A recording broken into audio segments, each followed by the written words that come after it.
നമസ്കാരം. Evening business ന്യൂസിലേക്ക് സ്വാഗതം. ആദ്യം പ്രധാന വാർത്തകൾ. നിക്ഷേപകരെ ആശങ്കയിലാക്കി ട്രംപ്. തീരുവ ഉടൻ പുനരാരംഭിക്കും. കരാറുകളില്ലാത്ത രാജ്യങ്ങൾക്ക് പുതിയ തീരുവ ചുമത്തുമെന്നും ഭീഷണി.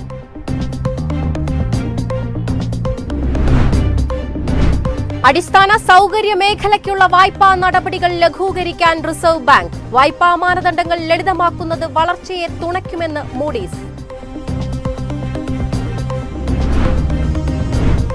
ഇന്ത്യയുടെ വ്യാപാര കമ്മി $300 ബില്യൺ ഉയരുമെന്ന് ICICI ബാങ്ക്. കയറ്റുമതിയിലെ കുറവ് വെല്ലുവിളിയാകും.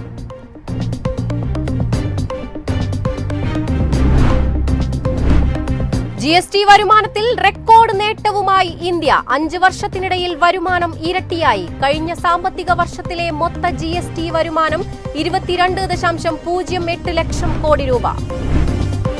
ആഗോള അനിശ്ചിതത്വങ്ങൾക്കിടയിലും ഇന്ത്യൻ സമ്പദ് വ്യവസ്ഥ സുസ്ഥിരമെന്ന് ധനമന്ത്രി നിർമ്മല സീതാരാമൻ. സ്ഥിരതയുള്ള വളർച്ച, നിയന്ത്രിത പണപ്പെരുപ്പം, വർദ്ധിച്ചുവരുന്ന സ്വകാര്യ നിക്ഷേപം എന്നിവ ചൂണ്ടിക്കാട്ടിയാണ് പരാമർശം.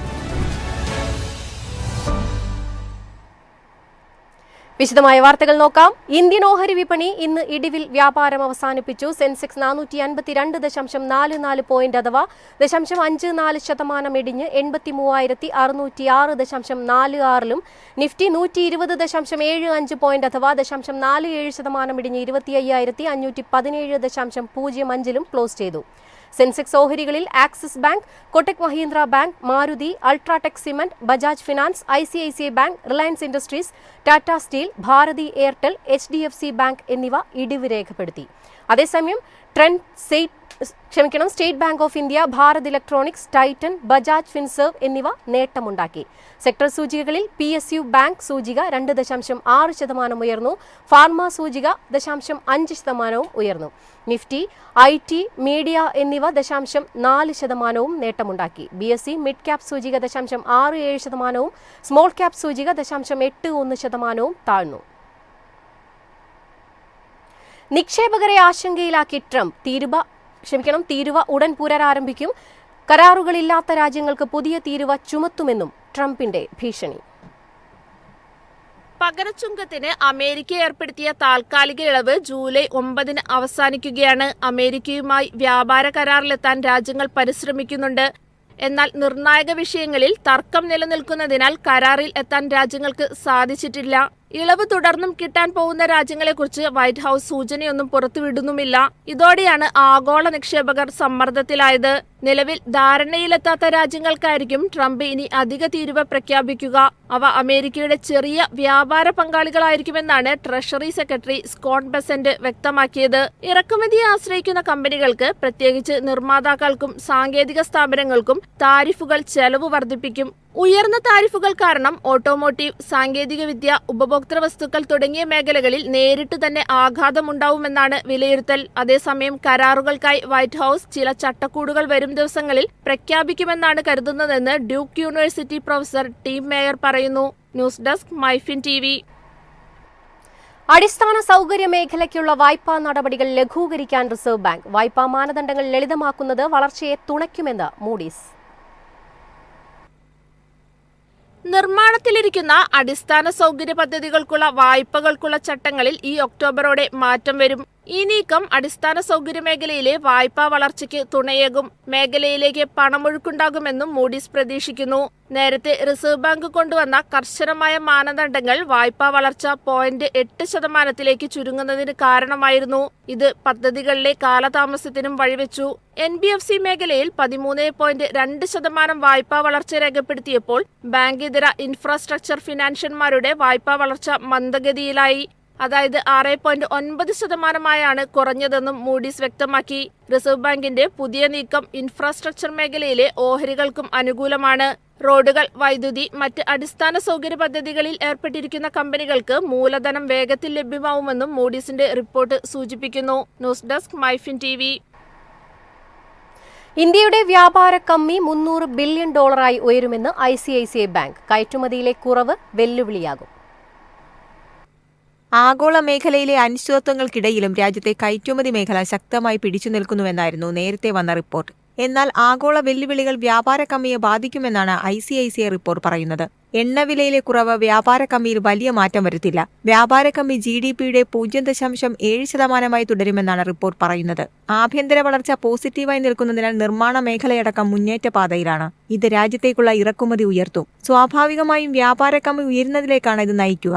അമേരിക്കയിലെയും യൂറോപ്പിലെയും സാമ്പത്തിക പ്രതിസന്ധികൾക്കിടയിലും കയറ്റുമതിയിൽ മുൻവർഷം മെയ് മാസത്തേക്കാൾ 2.17% ഇടിവാണുണ്ടായത്. കഴിഞ്ഞ വർഷം ഇതേ കാലയളവിൽ $3,959 കോടി ഉൽപ്പന്നങ്ങളാണ് കയറ്റി അയച്ചത്.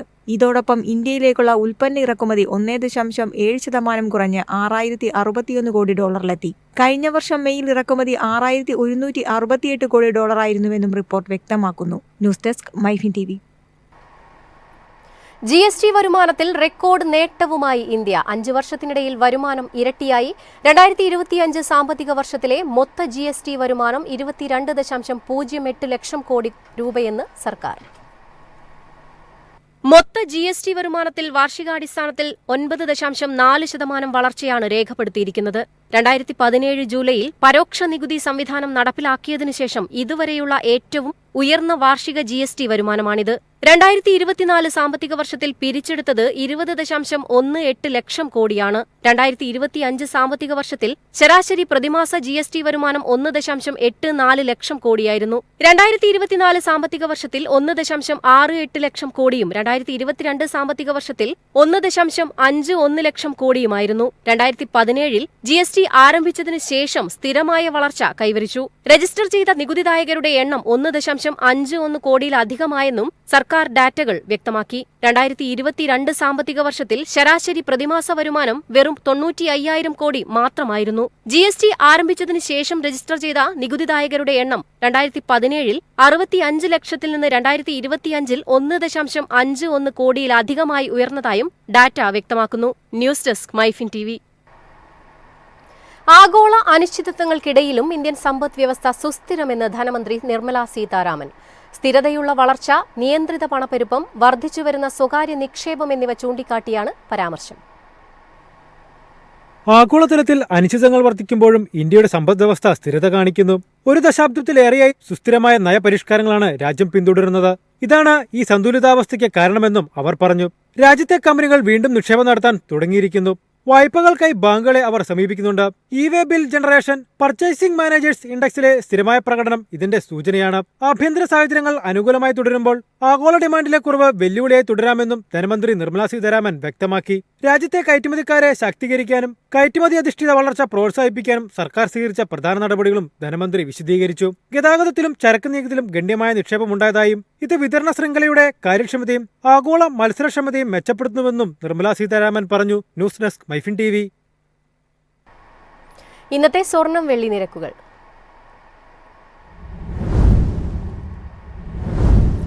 സംസ്ഥാനത്ത് സ്വർണ്ണവില ഇന്നും കുറഞ്ഞു. ഗ്രാമിന് 15 രൂപയും പവന് 120 രൂപയുമാണ് കുറഞ്ഞത്. ഇതോടെ സ്വർണം ഗ്രാമിന് 8,915 രൂപയായും പവന് 71,320 രൂപയുമായി. 18 ക്യാരറ്റ് സ്വർണത്തിനും വില കുറഞ്ഞു. ഗ്രാമിന് 10 രൂപ കുറഞ്ഞ് 7,315 രൂപയിലാണ് വ്യാപാരം. വെള്ളിവിലയിൽ മാറ്റമില്ല. ഗ്രാമിന് 115 രൂപയാണ് ഇന്നത്തെ നിരക്ക്.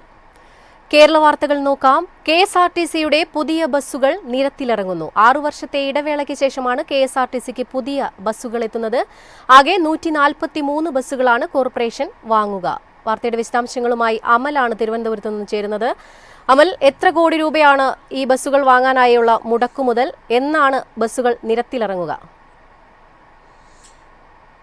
KSRTCയുടെ നവീകരണത്തിന്റെ ഭാഗമായാണ് കോർപ്പറേഷനിലേക്ക് പുതിയ ബസ്സുകൾ എത്തുന്നത്.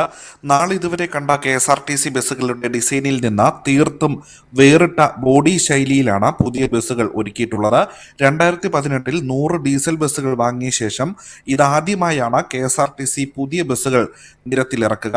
രണ്ടാം പിണറായി സർക്കാരിന്റെ സമയത്ത് ഇതുവരെ 34 ബസ്സുകളും ഉപകമ്പനിയായ സ്വിഫ്റ്റിനാണ് നൽകിയിരുന്നത്. ബസ് വാങ്ങാൻ ബജറ്റിൽ മാറ്റിവെച്ച 107 കോടി രൂപയിൽ ആദ്യഘട്ടമായി 63 കോടി രൂപ അനുവദിച്ചിരുന്നു. ഈ തുകയിൽ നിന്ന് ബസ്സുകൾക്കുള്ള അഡ്വാൻസ് തുകയായി 22.9 കോടി രൂപ കമ്പനികൾക്ക് കൈമാറിയിട്ടുണ്ടെന്നാണ് വിവരം. മൊത്തം 143 ബസ്സുകളാണ് വാങ്ങുന്നത്. ഇതിൽ 106 എണ്ണം സ്വിഫ്റ്റിന് നൽകും. ആദ്യ ബാച്ചിലെ 80 ബസ്സുകളിൽ 60 സൂപ്പർ ഫാസ്റ്റും 20 ഫാസ്റ്റ് പാസഞ്ചറുകളുമാണുള്ളത്. ഈ രണ്ട് വാഹനങ്ങളുടെയും ബോഡിയുടെ ഡിസൈൻ ഒരുപോലെയാണെങ്കിലും ഫാസ്റ്റ് പാസഞ്ചർ, സൂപ്പർ ഫാസ്റ്റ് എന്നിവയുടെ മുന്നിലെ നിറത്തിൽ മാത്രമാണ് വ്യത്യാസം ഉണ്ടാവുക. ഇതിൽ 2 എണ്ണം കഴിഞ്ഞ ദിവസം KSRTCക്ക് കൈമാറിയേ. ഇവയെല്ലാം നിർമ്മിക്കുന്നത് ടാറ്റയായിരിക്കും. പ്രീമിയം ബസ്സുകൾക്കാണ് അശോക് ലെയ്ലാൻഡിന് ഓർഡർ നൽകിയിരിക്കുന്നത്. 8 AC സ്ലീപ്പറുകൾ, 10 AC സ്ലീപ്പർ കം സീറ്ററുകൾ, 8 AC സെമി സ്ലീപ്പറുകൾ എന്നിവയാണിത്. ഓർഡിനറി സർവീസ് നടത്തുന്നതിനായി 9 മീറ്റർ നീളമുള്ള ബസ്സുകൾ ഉൾപ്പെടെ 37 ചെറിയ ബസ്സുകളും കോർപ്പറേഷൻ വാങ്ങുന്നുണ്ട്. ഇതിനു പുറമെ ഐഷർ കമ്പനിയിൽ നിന്നും ബസ്സുകൾ വാങ്ങും. ശേഷിക്കുന്ന ബസ്സുകൾ 3 മാസത്തിനുള്ളിൽ എത്തുമെന്നാണ് വിവരം. രണ്ടാം പിണറായി സർക്കാർ ഇതുവരെ 6401 കോടി രൂപ KSRTCക്ക് നൽകിയെങ്കിലും 150 കോടി രൂപ മാത്രമാണ് ബസ്സുകൾ വാങ്ങാൻ ഉപയോഗപ്പെടുത്തിയിരിക്കുന്നത്. എല്ലാ മാസവും 130 കോടി രൂപ സർക്കാർ KSRTCക്ക് കൈമാറുന്നുണ്ട്. കേന്ദ്ര സർക്കാർ ഈ ബസ്സുകൾ നൽകാൻ സന്നദ്ധത പ്രകടിപ്പിച്ചിരുന്നുവെങ്കിലും KSRTC താൽപ്പര്യം കാണിച്ചിരുന്നില്ല. പുതിയ ബസ്സുകൾ ഇല്ലാത്തതിനാൽ 10 വർഷം പഴക്കമുള്ള ബസ്സുകൾ വരെ നിലവിൽ KSRTC ഉപയോഗിക്കുന്നുണ്ടെന്നാണ് വിവരം. 15 വർഷം കഴിഞ്ഞതിനെ തുടർന്ന് കേന്ദ്രം രജിസ്ട്രേഷൻ റദ്ദാക്കിയ 1194 ബസ്സുകളും KSRTC ഉപയോഗിക്കുന്നുണ്ട്. പകുതി ബസ്സുകളുടെ കാലാവധി അടുത്ത 11 മാസത്തിനുള്ളിൽ കഴിയാനിരിക്കെയാണ് പുതിയ ബസ്സുകൾ കോർപ്പറേഷനിലേക്ക് എത്തുന്നത്. വിദ്യ. KSRTCയുടെ 143 പുതിയ ബസ്സുകളാണ് നിരത്തിലിറങ്ങാൻ പോകുന്നത്. 6 വർഷത്തെ ഇടവേളയ്ക്ക് ശേഷമാണ് KSRTC പുതിയ ബസ്സുകൾ നിരത്തിലിറക്കുന്നത്. വാർത്തയുടെ വിശദാംശങ്ങളാണ് അമൽ നൽകിയത്. മറ്റൊരു വാർത്തയിലേക്ക് പോകാം. റവാഡ ചന്ദ്രശേഖർ സംസ്ഥാനത്തിന്റെ പുതിയ പോലീസ് മേധാവി. ഓൺലൈനായി ചേർന്ന പ്രത്യേക മന്ത്രിസഭാ യോഗമാണ് തീരുമാനം കൈക്കൊണ്ടത്. ദീർഘകാലം കേന്ദ്ര ഡെപ്യൂട്ടേഷനിൽ ജോലി ചെയ്യുന്ന റവാഡ നിലവിൽ ഇന്റലിജൻസ് ബ്യൂറോയുടെ സ്പെഷ്യൽ ഡയറക്ടറാണ്. 1991 കേരള കേഡർ IPS ഉദ്യോഗസ്ഥനാണ്. ആന്ധ്രാപ്രദേശ് വെസ്റ്റ് ഗോദാവരി സ്വദേശിയാണ് റവാഡ. പ്രധാന വാർത്തകൾ വീണ്ടും. നിക്ഷേപകരെ ആശങ്കയിലാക്കി ട്രംപ്. തീരുവ ഉടൻ പുനരാരംഭിക്കും. കരാറുകളില്ലാത്ത രാജ്യങ്ങൾക്ക് പുതിയ തീരുവ ചുമത്തുമെന്നും ഭീഷണി.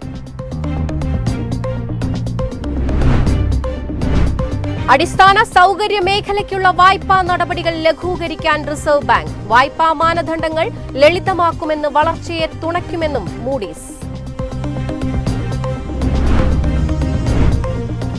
ഇന്ത്യയുടെ വ്യാപാര കമ്മി $300 ബില്യൺ ഉയരുമെന്ന് ICICI ബാങ്ക്. കയറ്റുമതിയിലെ കുറവ് വെല്ലുവിളിയാകും.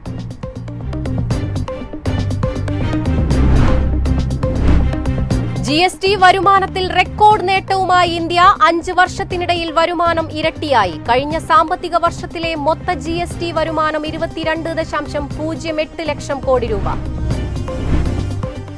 ആഗോള അനിശ്ചിതത്വങ്ങൾക്കിടയിലും ഇന്ത്യൻ സമ്പദ് വ്യവസ്ഥ സുസ്ഥിരമെന്ന് ധനമന്ത്രി. സ്ഥിരതയുള്ള വളർച്ച, നിയന്ത്രിത പണപ്പെരുപ്പം, വർദ്ധിച്ചുവരുന്ന സ്വകാര്യ നിക്ഷേപം എന്നിവ ചൂണ്ടിക്കാട്ടിയാണ് പരാമർശം.